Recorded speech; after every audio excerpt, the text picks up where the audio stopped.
Good evening, everyone, and welcome to the Granite Cornerstone, episode number 12, where we will be discussing technology in the lodge. Joining me this evening, we have the Right Worshipful District Deputy Grand Master of the 2nd Masonic District, Right Worshipful Brother Scot Newbury. Scot, welcome. Hey, Tim. Always and good to be here. More important for Scott's introduction tonight is his role as Secretary of St. Mark's Lodge in Derry. Past Secretary. Past Secretary. Okay, I didn't know those existed. Yeah, there are a few of us kicking around. Also joining us this evening, we have Right Worshipful Brother Brian Smith, the Right Worshipful District Deputy Grand Lecturer of the 2nd Masonic District, and actually the past Secretary of Rising Sun Lodge, current Associate Secretary of Rising Sun Lodge. Brian, welcome. Hi there. How are you? So the reason I introduced you both as past secretaries is because I think that tonight's episode regarding technology in the lodge, one of the biggest impacts we can see is going to be at that secretary's desk. And I know, Brian, you've got something that you're going to share with us in a minute, and we'll get to that. But I think that the secretary's desk is the hub of a lot of the activity in the lodge, and a lot of the places where we can really start looking at adapting and adopting new technologies to where we're at. Does that sound fair? Pretty much. Yeah, I would say actually the secretary is probably one of the more logical places to see tech used. There's a couple of other officers I could see it, like the master, and I'd also think you'd see it at the historian, because there's a lot of records and a lot of documents to keep track of. So I could see both of those also having a huge tech presence, but definitely the secretary's office is the hub of communication. So that's usually where most of that stuff goes. And, as a member of Rising Sun Lodge and past master, while Brian served as my secretary, I know what Brian personally came into when he took over that role. So Brian, when he became secretary, took over for Roger Gaskell, who was secretary of Rising Sun Lodge for over 50 years, I believe. About that. And was certainly not a user of technology. So, Brian, I know you've got a little PowerPoint that you kind of want to share. We can kind of talk as we work through it. But I think let's talk about the secretary's desk, and let's talk about how to quickly and easily integrate some technology into that role and get some quick wins for your lodge, and how the secretary plays a really important role in that function. Okay, well, let me go and share my screen here. Okay. And I believe, Tim, this is a first for us. This is. So Chris is really going to hate this, because he's going to have to put this on the audio version that goes over to our iTunes and Spotify and all of our digital platforms for audio only. But yeah, this is the first time we've had a presentation. So Brian is, I think, really put something together that's interesting, and we'll kind of talk about this as he goes through it. So Brian, if you want to take us through it, let's go. Well, I'm a PowerPoint ranger. I've got 10,000 hours behind the mouse, and so this is what I used to do a lot for a living. So talk a little bit secretary in the lodge and technology. So for those of you who've never seen a secretary's desk, because you're actually doing things in the lodge, this is the secretary's desk. On any given meeting, it's full of communications. There's money passing back and forth. And what you're seeing is some of the documents that a secretary has to have at a moment's notice. So we have a receipt book where we track what's coming in for money, because then I have to give it into the hand of the secretary. I've got a minute book where I keep all of the minutes of the meeting. Occasionally during a meeting, there's a question on the bylaws. So you always have to have a set of the bylaws present. By the way, the bylaws you're looking at are from my lodge from 1866, transcribed from an earlier 1822 one. I've got a ledger book. I've got the Grand Lodge Constitution, the Grand Lodge Manual. You always need short talk bulletins so that, if nobody else has got a program, you can have one. And secretary used to keep everything he knew on his members, their offices, their addresses, their dues, etc., all on a Rolodex. And that was a great animation of a Rolodex. And so this was the secretary's desk during a meeting. He would then move to his office after the meeting. And of course, you've got the calculator that does addition, subtraction, multiplication, and division. So he can figure out what the dues are going to be. File cabinets full of records for any communications, etc. And then other file cabinets full of trestle boards, back issues of trestle boards that go back 50, 60, 100, 120 years. Then we even have more file cabinets, and these have all of the records from my lodge. We have the petitions and investigating reports of every member of the lodge going back to the beginning. And in my lodge, that's 1822. And I just pulled one up. It's a little folder. This is my petition. So that's kind of interesting. And then, of course, there's the safe. The safe is where you put your most valuable objects. The safe is not to keep people from stealing things. It's to keep people, keep the things that you put in it from burning. That's what they were there for. And we took all of that stuff, and I'll let this animation run for a little bit. But we take all this stuff, and these days we place it all in a laptop. And we do all of our work these days for a modern lodge electronically. One of the important things that this allows is you can have real-time access to anything you need as far as all of that paperwork. And you can additionally store copies of this electronically off-site, so that if a disaster happens in your lodge, you can keep your records safe from inundation and conflagration. A prime example of why this is important, and I hate to bring up a sorry subject, but Morrison Lodge 2 odd years ago burned to the ground, and now they're still trying to recover from what they had. Other things that we taught about, and this was the secretary setting it up in our lodge, is that 2020 created new opportunities to do stranger things. We had meetings via Zoom. Now, ritualistically, we opened up with the Zoom meeting offline. We did our ritualistic opening. Once we were ready for business, we turned the Zoom system on. We had a great business meeting. We would have non-ritual programs.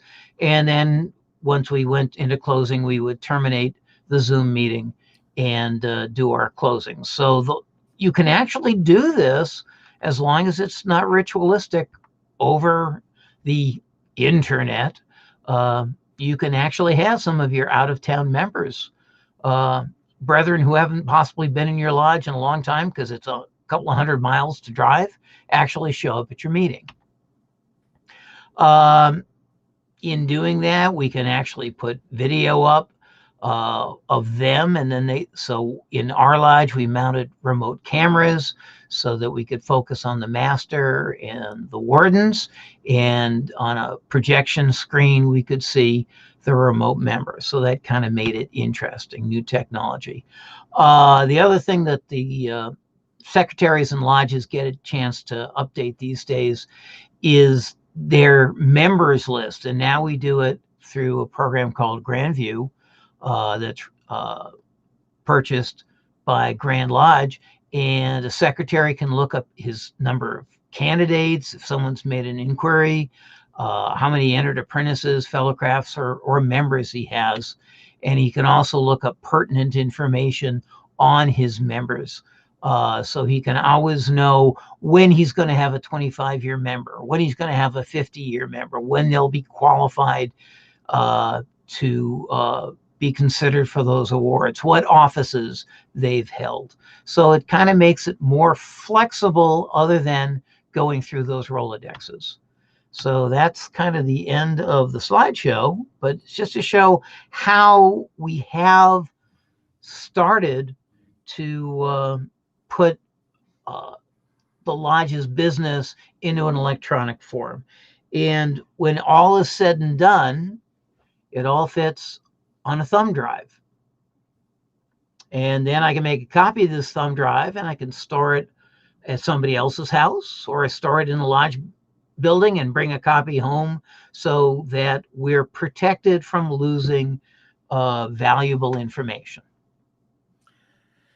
Well, thanks, Brian. That's actually that was interesting to see, and obviously I've been able to see that live, since most of that were records from my lodge. But one of the things that really stood out to me that I kind of want to talk about is Grandview.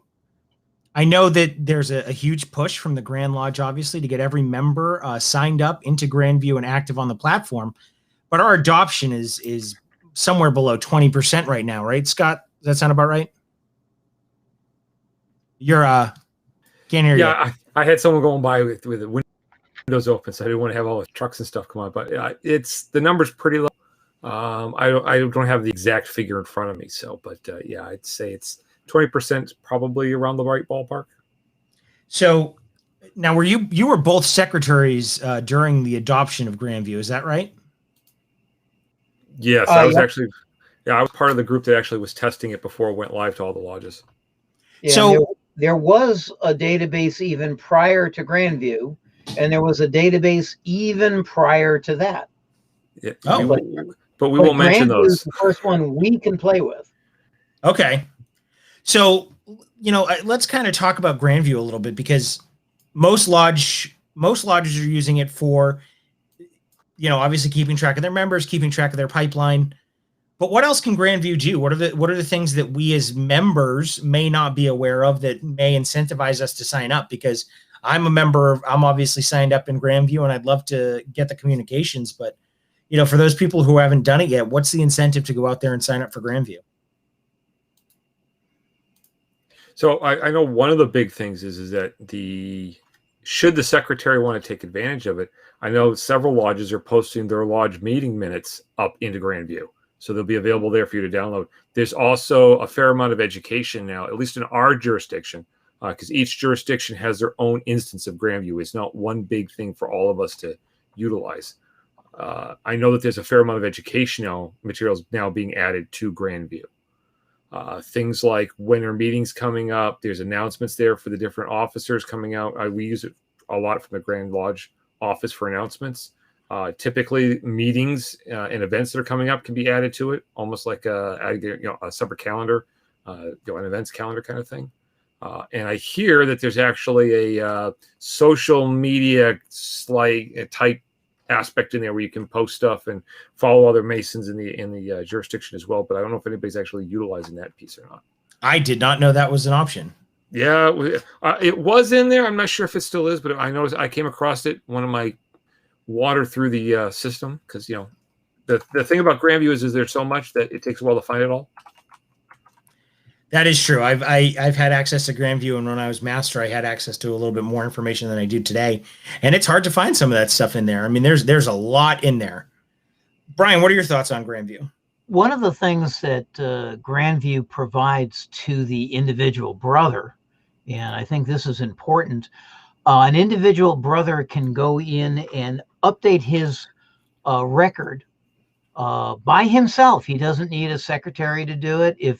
If he changes email addresses, he can update that email address as fast as he changes it. If he changes phone numbers, wants to add a phone number, if he changes his physical address, let's say, and heaven forbid this would ever happen, we have snowbirds who go down to the southern states to stay warm in the wintertime, they can update their mailing address to indicate that they're down south. And then when they get back north, they can change it back up north. So there's a lot of interplay that the individual brother can do with his portion of the database. And he can do pretty much anything with his record, but it will not take effect until it's reviewed and actually instantiated. So if he messes the whole thing up, it won't necessarily mess up. And when it's reviewed, someone will say, well, no, you have to have an address. but he can change it himself. And so there's a nice check and balance between me going in and accidentally deleting my first name and the Grand Lodge secretary saying, no, that's not a good idea. Yeah, I mean, one of the things, I was personally very guilty of moving a lot, and then not informing the secretary.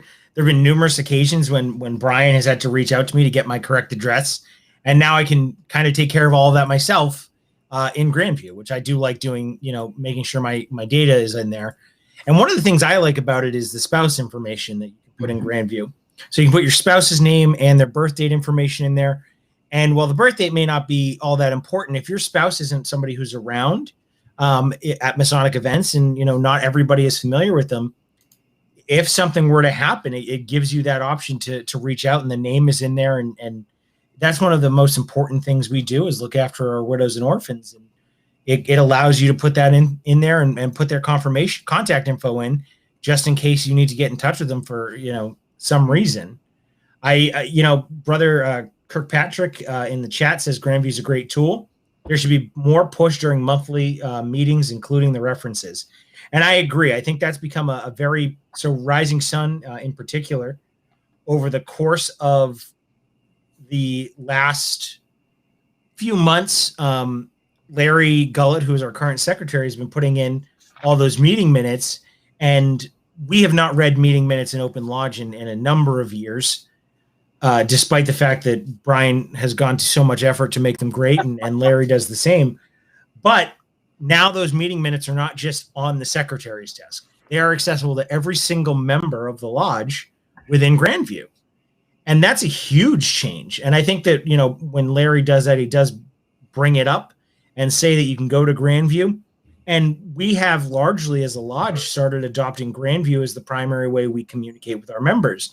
So if you're not signed up in Grandview, if you haven't provided us your email, you're not going to get important communications as timely as you would like. You have to wait for a trestle board, or you have to, look at, the Facebook page or something like that. So Grandview has become a very important tool for Rising Sun, I know, to use in their system. And you're absolutely right, Brother Ladd. It is a great tool, and every tool has to be used well.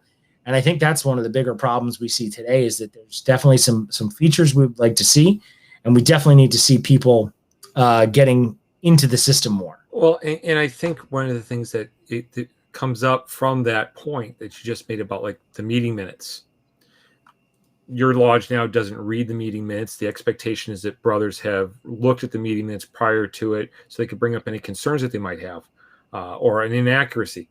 But therein kind of lies that rub of who doesn't have Grandview, because now we're looking at, and I know it's something that we plan on talking about at length at some point, is it's the channel now. Because the meeting minutes aren't read at the meeting, and that because there's not a printed copy of the meeting minutes at the meeting, the expectation is you've done the homework and gone out and done it. Well, maybe I don't have Grandview. I haven't logged in yet. I haven't created an account yet. So that's part of the electronic rub, so to speak. With everything going electronic, you have to be careful that the channels you have are actually accessible to the members.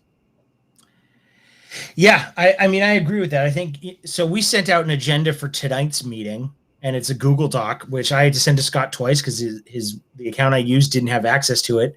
But Brian printed out a copy of the agenda for this evening. And if you see me darting my head over to the sides, because I'm reviewing that agenda as we're going through the items. But you're right. Not everybody is using the platform the same way. Not everybody is able to. I mean, obviously, some of our older members may not have access to computers or smartphones that are capable. And we still need to make sure those records are accessible. So I know, Scott, you're probably going to play devil's advocate a couple of times tonight. But at the end of the day, technology is something that we have to adopt, absolutely, to continue on the path we're on. But it is something that we need to understand is not accessible, easily accessible for everyone. One thing I bring up on that, and you talked about it, but it's been the secretary's practice, even though the posting of the minutes is into Grandview these days, there is always, at least in my lodge, and I know that our current secretary, Larry, does this, there is a printed copy on the secretary's desk so that everybody is allowed to read it who's in the meeting, which, if you think about it, is the only people who would hear it anyways. So it's always available. That's that old style technology coming up and revisiting. So it's online for those people who are not physically present, but always available during the meeting where it's read. And that We may touches not on, read it, but it's there. well, yeah, but and that's one of the things that has to be looked at, is that when you look at the technology, it changes from, the generational changes for electronic stuff is much shorter than the generational change of secretaries. Yes. Yeah. So it's something that has to be looked at. And Tim, you and I talked about this earlier. You've got a situation where the technology for one secretary could be absolutely obsolete, 2 generations down. We talked about the secretary that was one of the stalwarts of my lodge for years. He hand wrote all of his meeting minutes, then took them home, typed them up, printed the document at that point, and put it in a binder. The problem is the electronic version was done in Microsoft Works, which is the version of which is a piece of software that's no longer supported. And if you actually try and open up Microsoft's in Microsoft Word, it doesn't play nice if it'll open it at all. So, I mean, those are one of the things you have to take a look at when you choose the technology. What's it going to be like, 5 years from now? Are you still going to be able to get into the material 10 years from now? I'm a firm believer, and I realize that it throws back, and I'm sure Brian can appreciate it. I prefer, if I'm storing something electronically, plain text or markdown, because everything on the planet will read that stuff, and that's been around for decades. So, I mean, I'm not saying that's the way to go with your records, but it's something to take into account when you start to do stuff. Is it still going to be accessible? Is the tool still going to be there? Are you still going to be able to look at it? PDF's another good example. PDFs have been around for a while. If you put something in a PDF format, chances are be able to have a reader open it up and look at it. But there are plenty of tools out there. You can't open the WordStar comes to mind. Well, Lotus Notes. An interesting technology requirement that's been imposed on specifically on Microsoft, and it's been that way for a couple of years now. Multiple states talked to Microsoft and said that they were going to drop the Microsoft products, specifically Word, because Microsoft stored their information in a proprietary, only Microsoft knew how to decode it manner. And the states and the federal government said, our data is forever, and people 150, 200, 300 years from now have to be able to read that data. And so if you're going to shift to a proprietary data structure, we're going to stop subscribing, and thus the company would lose billions of dollars if you think about it. And so right now, if you take a look at the basic structure of Word, it's an XML document and is universally readable, and the format is published so that 100 years from now, you could go back and recreate how to read the document. I did not know that. It's one of those weird things that, lots of people with lots of money can push forward. Backwards compatibility is definitely becoming more the norm than it was before. But the other thing you have to take a look at, too, is that it's not just the backwards compatibility of the software, it's the backwards compatibility of the secretaries. Let's face it, it's not just in the lodge. How many times have we gone to a company, work with a company where they have a preferred set of tools? It's not what you want to use, and you really don't want to, so maybe you don't do as much as you're supposed to use with it. You kind of work your way around the tool because you want to use what you want and what you're comfortable with. And it's something we have to take a look at, even from the lodge secretary. Someone might decide, for taking notes, they want to use pen and paper. Someone else might want to use Microsoft Word. There's Google Docs. There's plenty of off-the-shelf note-taking tools that are out there that someone might want to use. It's important to understand what that's going to do to the lodge going forward. Yeah, I mean, well, so that's another part of my question based, from your presentation, Brian. We saw a ton of paper records in those file cabinets. I've been in that office. I've seen those. You've pulled a 1918 petition out for me to show a friend whose great grandfather petitioned Rising Sun at the beginning of the 20th century. Those records don't exist in a digital format. Well, they do. Just not in that format. Well, what do you mean? So, and Grand Lodge does this. This is one of the things that I have to give Grand Lodge credit for. So Grand Lodge actually has a copy going back to when they started keeping records of everybody's membership data, when they were initiated, passed, and raised, their names, where they were born. They started off on little 5x7 green 5x7 cards in little card files. When Grand Lodge started a database, and it was called Q&A. It's an interesting thing. It's now obsolete, and yet I still support it for them on occasions. They actually hired people to come in and transcribe all of those little green cards into a Q&A record, so that their ultimate process was to have every Mason that has ever joined in the state since inception to have a record in the database. And the more modern databases allow for that. It used to be a little stressing because there were, thousands and thousands and thousands of records, and that was hurting the older computers. Now, you could do that on, one page of your cell phone. But they're trying to keep everybody's record. So the individual lodges can and some actually do back annotate. Interesting. So just because it wasn't done before doesn't mean I can't do it now. Yeah, and I remember the transition between database systems because it created some rather interesting records on the other side.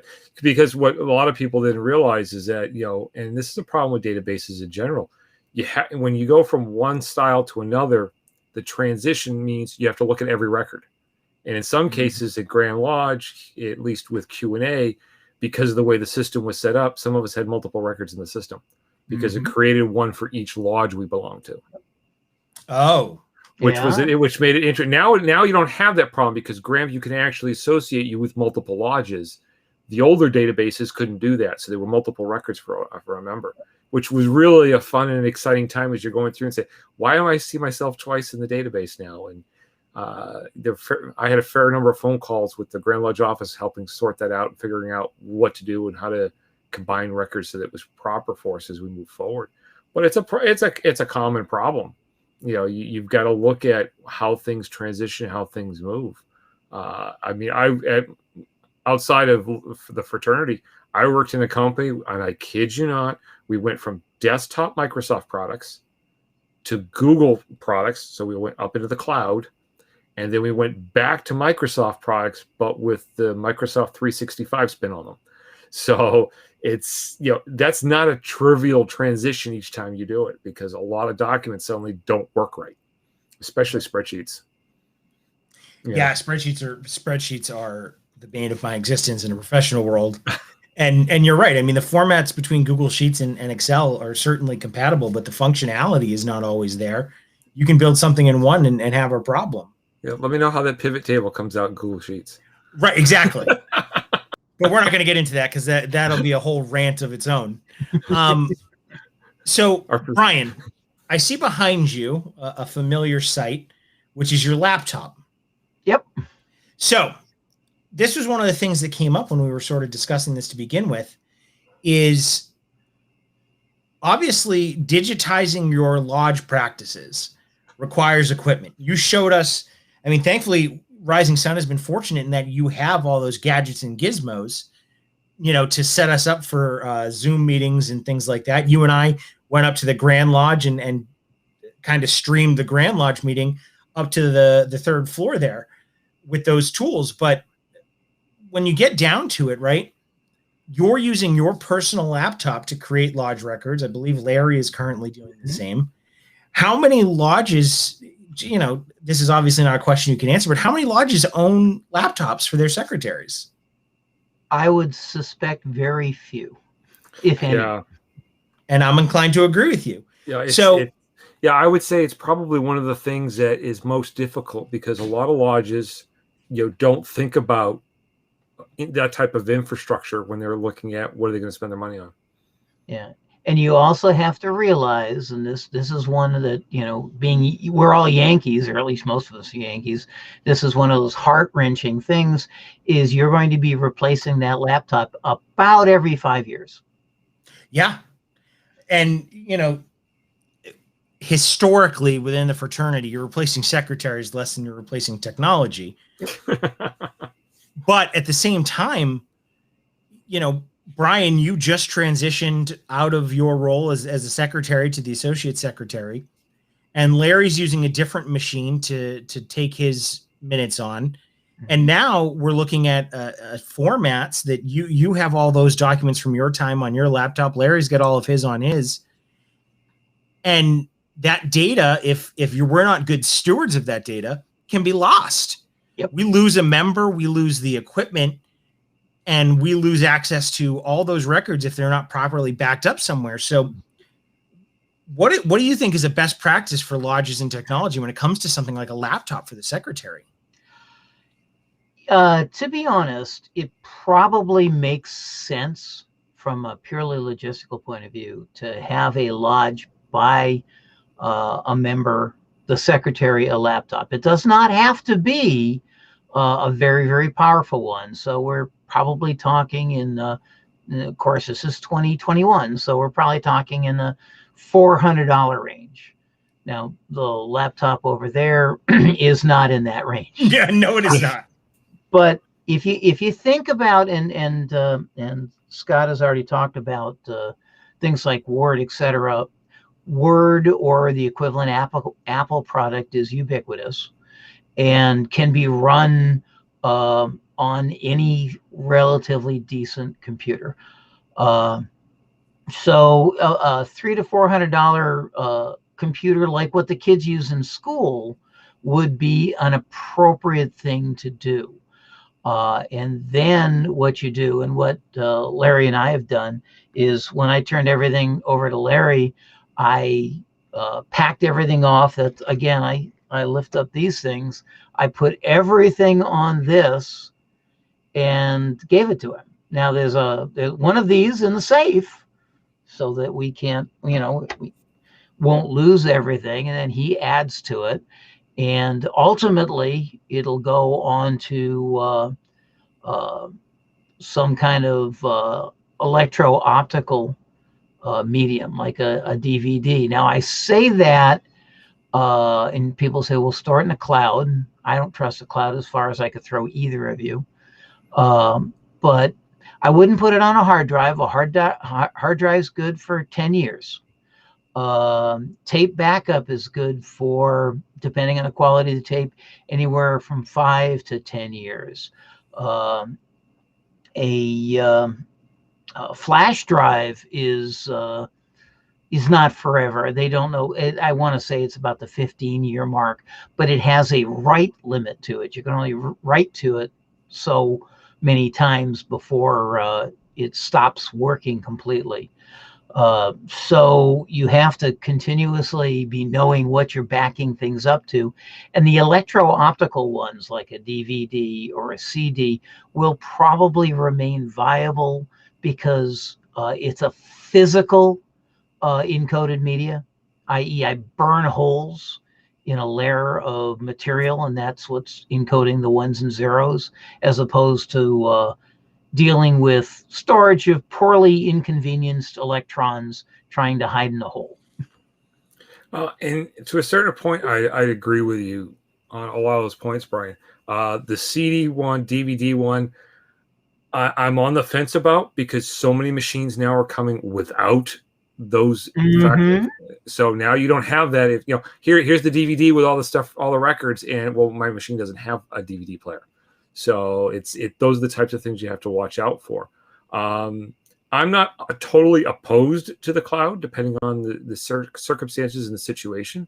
But a good example from my perspective, and actually the price point is lower for the equipment, is if your lodge is using Google as their repository. Because when I was last secretary, I inherited the secretary's office, and they had converted the secretary's office to Google Docs. So I was actually able to run in the entire thing. It's still my own machine, but I ran it off a Chromebook, which is less than $200. And at the time, our master actually decided to start using Google Docs to create his agenda for the meeting. So he'd actually take his agenda, share it to me as a secretary, and now I could have his agenda up on one side of my screen and my meeting minutes on the other side. And we actually had an active chat going at the same time, so I could point out and add things as we were going, and he could pick up on it. Made for a much more efficient use of the time usually. I say usually because it depends on how much typing you're doing. There's a limitation though, and I'll bring this up. There's a company up in Manchester nobody ever hears about called Dyn. And Dyn is the router for most of the East Coast on the I hate using this term this way, but on the internet, but on the network of data routing, Dyn is one of the primary East Coast providers, and it went down. I want to say about a year ago, when it was down for a day, and everybody who relied on internet accessibility to perform their work took a day off. Oh yeah, I'm not saying it's not flawless. I mean, that's one of the reasons why Google gives you the option to take things offline. You can actually store a lot of your documents offline, which works really well. Yes. If you're really concerned about it and you're using non-cloud products, something like Dropbox works real well because you can then store everything locally, and they've got a copy of it in the Dropbox account. You're not limited to one machine in one account. If to the account, you could have it actually being synchronized with multiple machines, which also makes transferring the data from one secretary to another fairly simplistic. Log into the account, set up the folder, and it'll pull all the files down. You're all synced up and you're ready to go. And it really works out nice as far as then when you get into things like the security and privacy. The secretary, whoever the actual secretary is, the one who should have the login credentials. And now I could say, as the new secretary, Brian, you no longer need access to it. I'm going to go ahead and revoke your access. Yep. And at that point, I can't force the deletion off your machine, but you won't be getting any more you won't get any new records. Yep. You'll have all the records that you already still had knowledge of.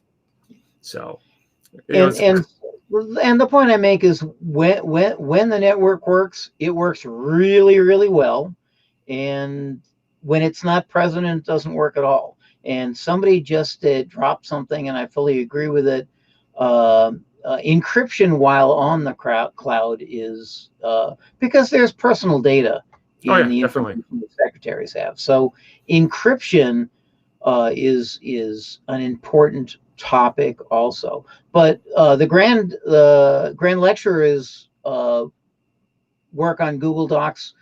Developing all of the things that we were doing for the new ritual award, and so it was really nice to be able to play in the same spreadsheet at the same time. So I both like the interactivity of network connected devices, but I'm also gun shy. All right, so I just want to circle back to something that's in the chats. Edward Stazer, if I said that correctly. Stalzer, I think. Stalzer, yeah. He said, think about laptops instead of tablets instead of laptops.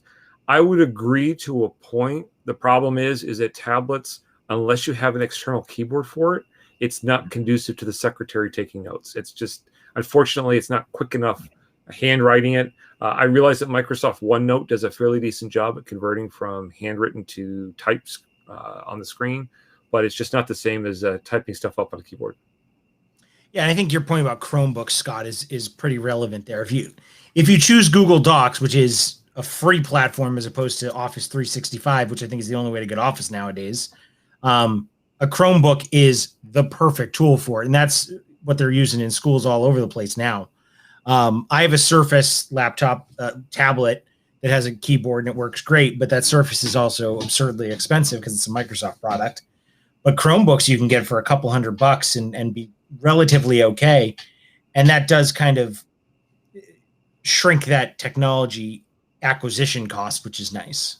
Oh yeah, and at that price, you could afford to replace it every 3 or 4 or 5 years, depending on how often. I've got a Chromebook that it's not in the best of shape, but it still works perfectly fine, and it's now pushing 6 years old, I think it is. So I mean, a lot of it depends on the technology. The nice thing is that something like that, if the lodge owns it, or even if it's a laptop, like Brian suggested, if the lodge owns it, it goes from secretary to secretary. It's no longer an individual, and all the records are there in place if you're not using a cloud solution. Yeah. Well, oh no, go ahead, Brian. And for truth in advertising, we're talking a lot about Microsoft products and Microsoft compatible computers. But yes, for those Linux fans out there, the same tools are available. And for those Apple fans, if you want to pay the money, the tools are available also. So it's not everything revolves around Seattle. But no, I mean, I think, and Tim knows this. My primary driver of the machine I'm on right now is a Linux box, and I don't run any Microsoft products on it at all. Well, now Linux runs under Windows, so that's okay. And I think that's fine, but I will say that it's dangerous from a lodge perspective. Scott should not be running a Linux machine at the secretary's desk without the ability to make sure that we're using a universal format, because you two are particularly good examples of the use of technology in the lodge. But I think you're also bad examples of the average level of technical expertise of members in the lodge, which means that, as we get a little more arcane with our technology, it makes it a little more difficult for that next person to come along. And that's why, like when we were talking about formats and stuff, that's why I brought up something like, plain text. Yep. Any device out there can pretty much read that. I'm a Linux user, but the Office suite I use, LibreOffice, actually stores things in a format that Microsoft can actually read. Yeah. So I can send a file. Said earlier, when the state and federal government told Microsoft you've got to make things compatible, that's what allowed LibreOffice and a bunch of those others to now become viable. The format is what counts, not necessarily the platform it runs on. So one of the things that I've been thinking about as we talk about this is, yes, the secretary's desk is where a lot of this technology in the lodge lives. But at the same time, looking at lodges across the state, across the country, across the world, there may not be members of those lodges who are quite as tech savvy, who may not steward that data quite as safely or securely as the two of you may be inclined to do based on your professions. So what is, in your opinions, obviously as members of Grand Lodge officers, what do you think the burden is on a Grand Lodge system to make sure their lodges are prepared for the use of technology and making sure it's protected safely? Because I think at the end of the day, an individual lodge needs to have a technology platform that works, because that's the way we're going to progress. But at the same time, an individual lodge may not have the resources or the knowledge to implement something like that. So does Grand Lodge today have something that fits that? Or I'll jump in on that. Yeah, go ahead. Yeah, I would think so Grand Lodge has a training program. And they have a training program for secretaries. They also have a training program for treasurers. And by the way, both can use Grandview, because the treasurer can actually do most of his recovery of dues through Grandview now. So they actually have training on how to take minutes, what types of minutes, what you do with your records. Not necessarily to the degree you're contemplating right now, but at least an introduction to it. And I want to say right now, the vast majority of secretaries, if not all of them, are computer literate. It's actually one of the requirements to be Grand Secretary in the Grand Lodge is that you're familiar with the Microsoft products. And I use that again as those are ubiquitous. Yeah, It's a big word. I shouldn't use that word. but I do think you touched on something that's important. In the fact is it's not just a Grand Lodge item; it's a lodge item as well. And the fact that the Grand Secretary has, at least here in New Hampshire, has certain requirements put on as far as a technological ability set. You need to start seeing the same things, I think, at the level. I hate to discourage any brother from sitting in the chair because they don't feel they have a skill set. I don't want them to anybody, because we've all been through the chairs. We all know that you learn all kinds of skills along the way. There's stuff that you didn't realize, as you went when you started your journey, than when you finished the journey. As far as being a lodge officer goes, it's very different. But I do think that one of the challenges we have moving forward is technology is going to take a larger and larger seat at the table when it comes to the running of the lodge from the business aspects of it. The meeting minutes, the dues, the records, the archives, all that kind of stuff. It's going to become more prevalent. So I don't think it would be unfair of a lodge to say, if you don't have these skill sets, please don't stand for secretary. If you'd like to learn, well, treasurer to a less extent, but definitely for secretaries. But again, a lot of it's going to depend on the lodge culture. If the lodge culture says we want to stick with pen and paper, that's what we're comfortable with, that's what we want to do, we want to maintain that. And there are lodges out there that, discourage the use of any electronics in their lodge room during a meeting. You've got to take that into account as well. If everybody's going to do paper, then everybody's going to do paper. I don't think you'll see the Grand Lodge of any jurisdiction tell a lodge that's actually functioning, doing well, has membership, is active, to say, sorry, you're done because you don't have electronics. I just can't see that. Eventually things are going to shift, I'm sure. But the last thing you want to do is force it down anybody's decision-making process. Mm-hmm. Yeah, one of the Right Worshipful Brother Dave Ackridge asked this question in the chat. For non-tech secretaries, are there going to be some simple recommendations that they can adopt and execute, like cheap laptops, recommended apps, and the training of the same? And I think that that's kind of the point I was getting to is Grand Lodge gives these introductions and they give a level of training that, again, I've not participated in it. You both have. That probably meets the minimum level of training required to get through this process. But, Brother Edward Stalzer makes the same point. Grand Lodge in the future may need to develop a process and policy for these things.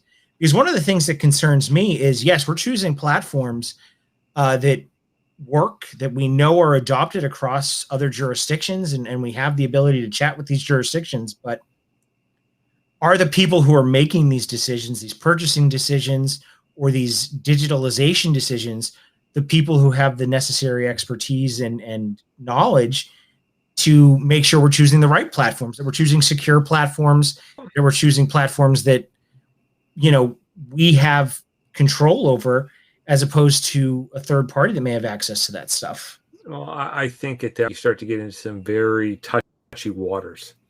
When you look at how things were done prior to technology hitting the secretary's desk, and I will freely admit I joined the fraternity back when that was the standard.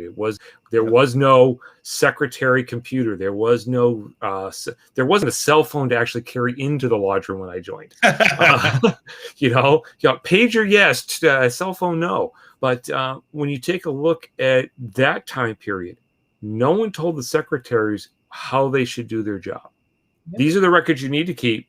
But how you went about collecting the data and how you stored it was pretty much how each secretary felt that was best suited for their lodge. Frequently, there was a lot of conversation between secretaries to share, hey, this works for me, maybe it'll work for you, kind of thing. But, there are a lot of lodges out there that, you mentioned, the past secretary for Rising Sun. I know plenty of secretaries that sat in a secretary's chair for 20, 30 years. That's knowledge you're never going to get back. Oh, absolutely. Because that knowledge, there, and Brian, I'm sure you could freely admit to it. Sitting as secretary, even if you take the most copious notes, track everything you do, put it all down for the next guy to come in, there's still institutional knowledge and membership knowledge in your head that you just don't realize is there until someone asks for it. I had a good example for myself. Was we had a brother lives outside the jurisdiction, has a physical disability and a mental disability that prevented him from actively pursuing Masonry where he was living. But his family is the one that actually had to send in his request for his dues remittance because he was unable to work because of his disabilities. The first time that came in after I left the secretary's office, I had to stand in lodge and explain who the brother was because no one else recognized the name. It's those types of things you see. I'd bring it up. This brother, here's the situation. Unless you were at that one meeting where I brought it up the last 2 years to get his dues remitted, you wouldn't know who he was. But I'd corresponded with his family several times over the year to see how he was doing and stuff. So it's the same type of thing with the technology now. Is it fair to say this is the only way we're going to do our technology? You will buy this particular laptop. You'll use this particular set of software. You'll use, that's where we started to get into some of these discussions, because what might be right at the Grand Lodge level may not be a good fit for the particular lodge level, and vice versa. That's fair. And I think when it comes to evaluating the software, and I'm sure Brian will agree with me, I realize it's really painful and really difficult to do. But whoever's making the decisions needs to look at the terms of use. They need to understand what the privacy rules are for that particular company and what's the track record of that company. I work with folks in the programming world that I live in, and we discount several vendors and several things because it's not because we don't have good product that it doesn't work well. The problem is that in order for the product to work, they have to store a copy of our information on their servers. Yep. And that breaks our requirements as far as security and privacy goes. So it's unfortunate because it hurts us because we have to work around, because that might be the best tool for the job, but because it doesn't fit the requirements with security and privacy, we can't use it. Mm-hmm. And it's a big concern for records and archives of Grand Lodges and lodges in general. You put something up in the cloud, you put something on a storage, offsite storage, you've got to trust where you're putting it. Yeah. But on the other side of that, and this is one of the things I'll bring up, is our secretaries, the color of hair that our secretaries are having is becoming more like Tim's and less like mine. And in essence, anybody, bearing a few exceptions, coming out of high school these days or in their 20s, technology is what they live and breathe. And so where I agree with you, I would not require anybody to buy this part. And there's a number of reasons for that. One of them being because I get a kickback, and that's not supposed to happen. But they're going to be, in the future, they're going to be doing it this way. If they do it the same, I'd be surprised. But everything is going electronic. In 20 years, you'll look back on this conversation and go, yeah, why were they having that discussion? Yeah, I mean, I think we are definitely, last year really kicked off technology in a big way with Zoom, obviously. But that has led to this conversation now happening because we've started to integrate technology in a lot of lodges. We've talked about it on this podcast before about using Zoom in your lodge meetings. The Grand Lodge has certainly adopted technology.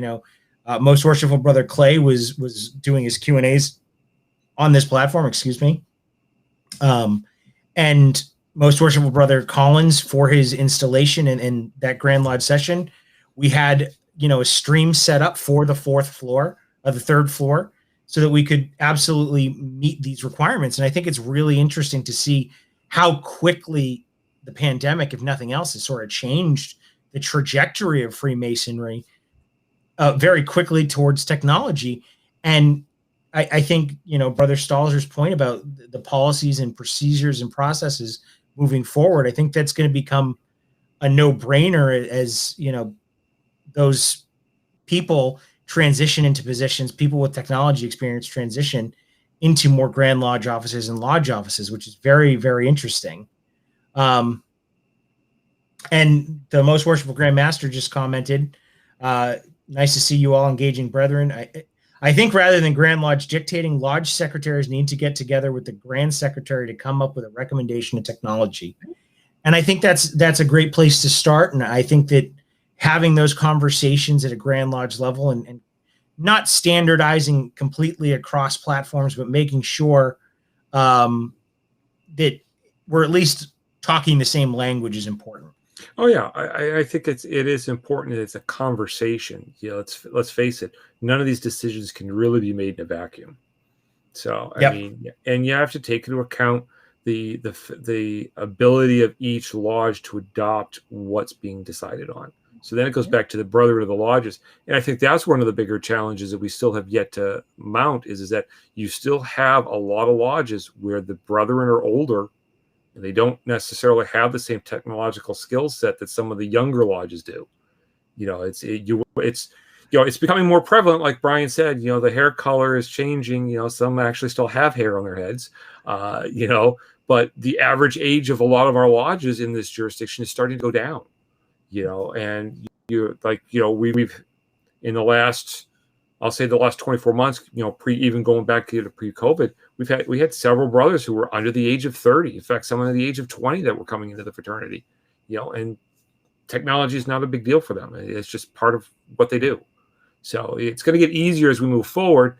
The trick is making the choices that everybody can agree upon and work to get all the jobs done that need to get done. There's been a couple of questions.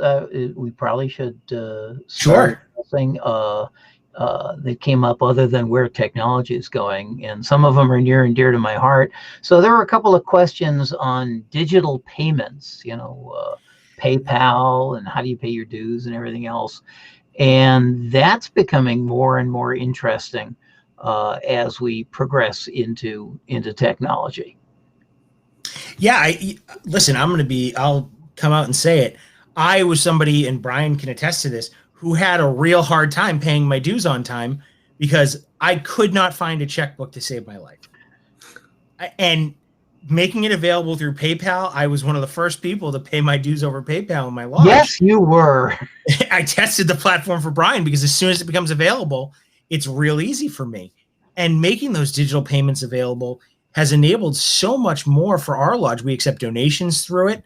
So you can donate to different fundraising drives that we have going on. You can pay your dues.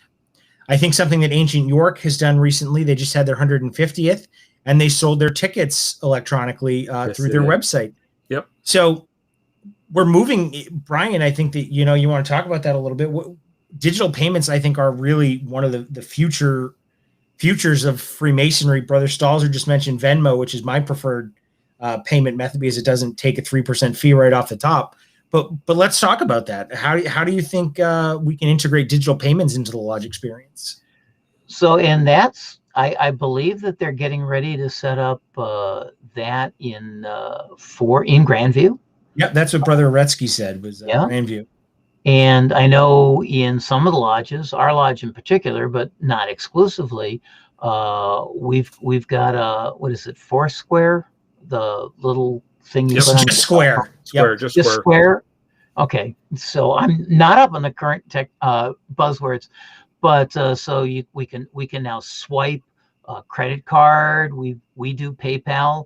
What our lodge does is we take the 3% and we tack it on. So if you pay electronically, we charge you for the extra fee so that we can fit our budget as opposed to PayPal's budget. And we also have a tendency then to round up to the nearest dollar because who wants to pay cents? I haven't used Venmo yet, but I hear a lot about it. I like Venmo. Yeah, to be honest with you, most people don't realize this. Venmo is actually owned by PayPal. It is, but they don't take money off of it, and I can use it on my cell phone real easy. Yeah. Cool. I had to reset my Venmo account because it was denying my charges, and I had a crisis because I couldn't pay anyone. So Worshipful Brother Ackridge says they're going to start accepting PayPal and swiping credit cards for book tables at LOIs. That Square that we started using in Rising Sun has made my life easier because I bought a ticket for our fishing trip using the Square. Having a credit card access in the lodge, being able to swipe without having to deal with all that going online is also a huge part of it. Brother Brian Ellis just asked a really interesting question. And, one of the things we've seen recently, and this might be a touchy subject, but vaccine passports have become a thing, and you can get apps that show you whether you're vaccinated or not. And he asked, do you think our dues cards will become digital? And I think that we're getting into an era where, having a digital identification card on your cell phone is something that we're seeing. It's rolling out in a lot of countries, and it's rolling out in a lot of places. And we're seeing it now, especially obviously due to the pandemic. But I think that's something that's an interesting question. So what do you guys think about that? Do you think that's a step too far? Nope. It's an interesting one, because on the one hand, I can totally see us moving that direction. The concern I have is it's going to have to be a slow roll. Otherwise, you're going to leave brothers behind who can't do it. We have brothers right now that don't carry smartphones. And I still need to have a dues card in order to be able to get into lodge. It also is going to put a lot more challenge on the tilers, because now when someone wants to validate a dues card, you've got to be validating on a system that that everybody has access to. Mm-hmm. So I mean, but I look at it. So I'm going to brag here for a second and state that I'm a member of Disney Vacation Club. Woo! And I just got back from Disney, so that's cool. And I have an annual pass for Disney, so we're talking a penny or so.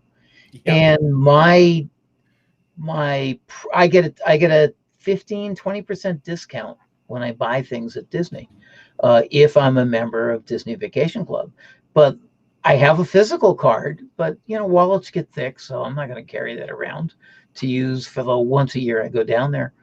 But it shows up on the cell phone, and I just pick it up and flash it, and they look at it, and they can scan that, and it works. Right. And so I can see us moving. I would, and this is going to sound a little strange, I would encourage a twofold section. We always send out a paper dues card, and we also it only inconveniences electrons to do it electronically. So I would do it electronically also. So the challenge with it, like what you explained there, Brian, works really good, because the app is handled by Disney and you're accessing it from a Disney system. But if you walk up to my lodge as Tyler, I have to be able to validate your dues card. So if you're traveling in and you're visiting us from, let's say, out west, Washington, Oregon, California, unless we're all using the same system, I can't validate the card. So I have to go through the same process as I would do anyway, but I don't have a physical paper. So I don't have something with the actual signature, and I don't have something with a raised seal on it. So Right Worshipful Brother Ackridge just clued me into something that I actually forgot existed. There is a virtual dues card in Grandview. And it actually has a 5-minute expiry QR code that displays your status as of the date you pull that card. It can't be used for admittance at the time. So, it is interesting, but Brother Stalzer, if we use a QR code instead of a barcode, the Tyler can use a smartphone. Yep. And the technology is already there for Grandview. And I think, but to Scott's point, if not everybody's using Grandview, that electronic card is worthless if I go to a state or a country that isn't using it. So that is an interesting point. But as we become more technologically advanced across, I think the whole country, especially as Grand Lodges start communicating more often, I think you're definitely going to start seeing some more similarities, which is interesting. Yeah, there was a question, by the way, in the chat. Somebody wanted to know how we, and this is what the Tyler has to do, is to verify your membership. And the dues card is a portion of it. And then this will answer the question. We look up whether our Grand Lodge recognizes another Grand Lodge in a book that's published that says all of the Grand Lodges that New Hampshire Grand Lodge recognizes. And the specific question is whether they recognize Ghana. And my answer is, I don't have that book in front of me, so I can't look it up. But the way the question was placed, if they're in amity with the Grand Lodge of England, there's a good probability that it is recognized in New Hampshire, but I can't say for certain because I can't look it in my book, or there's an app for that. But there's most worshipful Brother Collins says amity, and I could look that up on my cell phone, so we could actually do things like that. And Yeah, I mean, that is actually in Grandview as well. We're starting to get there. I mean, it's just one of those things that as we move forward, it goes back to the conversation about what tools for the secretaries. You know, we want to make sure that we're all speaking the same language, and if we're not, we have a fallback so we can actually handle what we need to handle. And the only reason why I bring up some of this stuff is because I actually happen to be a sitting Tyler at the moment. So being able to validate people when they walk through the door is kind of an important aspect of my job. So, yep. Yeah, I mean, I think that these are great conversations, and the most worshipful also brought up another point of risk management. If a lodge sets up electronic payment, he says that the lodge needs to be sure that they have a cyber insurance policy to protect the lodge, because that is not automatic coverage provided, and something we obviously should be looking into. And I think that's the other side of this. When you start talking about technology, there's a lot of follow through on the backside that we definitely don't consider. And what are we able to do? What are we supposed to do if we adopt certain forms of technology, and how do we use that? I think is a very interesting sort of conversation as well. We're running out of time on today's episode, and I think we covered a lot of topics.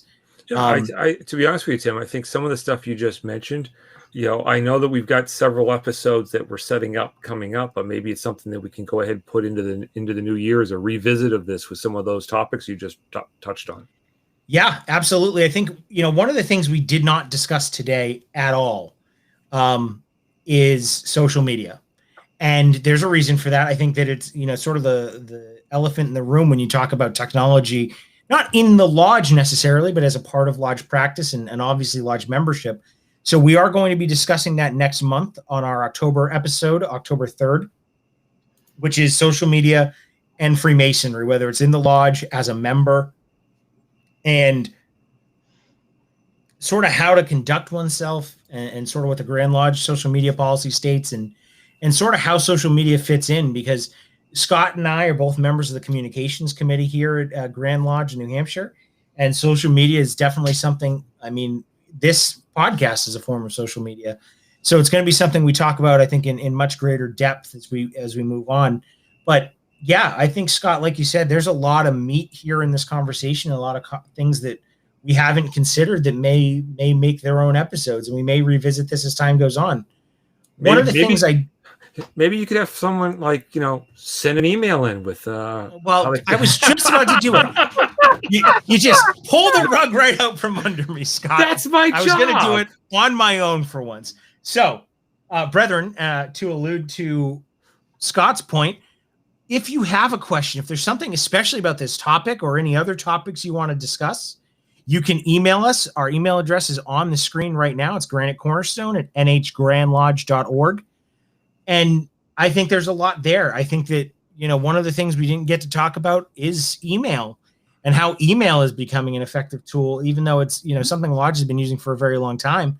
There's different ways to do it, and sort of different pros and cons of those different ways. So send us an email if you've got any questions, if you've got any suggestions. We'd love to hear from you. Like I said, our next episode will be Sunday, October 3rd at 7:30, and we'll be discussing social media and Freemasonry, how they interact, and in a lot of ways, how they may butt heads. I think that that's going to be a really interesting topic, and I think everybody has certainly heard from the current Grand Master and past Grand Masters on the New Hampshire social media policy, and we'll talk about that as well. So, Brian, Scott, any closing comments? I've got just one little thing that I want to show, and it shows the difference in 40 years of technology. So this little thing here, which is the brightest mirror I've ever seen, this is 500,000 bytes of information from 1978. This little tiny thing in my hand which is not the biggest I have, is a 500 billion bytes. And guess what? With all of the technology we've been talking about, a human being can read neither of these. All right. I can't see my minutes on this. I can't see whatever was on this. Although this is a great shaving mirror. Not that I do that. I thought that's something you hang up so you can see when people walk up behind you at the computer. Absolutely. Which is why I took it off the wall. Yep. So technology changes. Yeah, and I have to echo that. I think the big thing to keep in mind with all of this is that, these are just how we're looking at things and our opinions on those things. Every lodge is going to be different. Every brother is going to be different. Every Grand Lodge is going to be different. But it's important to start having these conversations because technology is not going to go away. If anything, like you said earlier, Tim, it's going to become more prevalent. And we're going to see other things. Right now we're talking Microsoft and Zoom and Google. 5 years from now, it may be completely different companies we're talking about and different technologies. I'm still waiting for holograms. Yeah, and you said it, Zoom. Nobody, I can guarantee you there's nobody on this call and nobody in the chat who knew what Zoom was before March of last year. Because if you did, you'd be a very, very wealthy man. And you're right. Zoom has become ubiquitous. It is, when I use a search engine, whether it's Google, Bing, Yahoo, whatever it is, I Google something. When I have a video call, I'm going on a Zoom, whether it's a WebEx or a Teams call. So I think that's, the ubiquity of technology platforms changes every day. Oh yeah. And this has been a really great conversation. I've really enjoyed it. So Brian, Scott, thank you for joining us today. And to the brethren in the audience, we really appreciate you joining us. This was a really interactive conversation. And I hope you all enjoy the rest of your Labor Day weekend and have a good night. See you next month. Good night.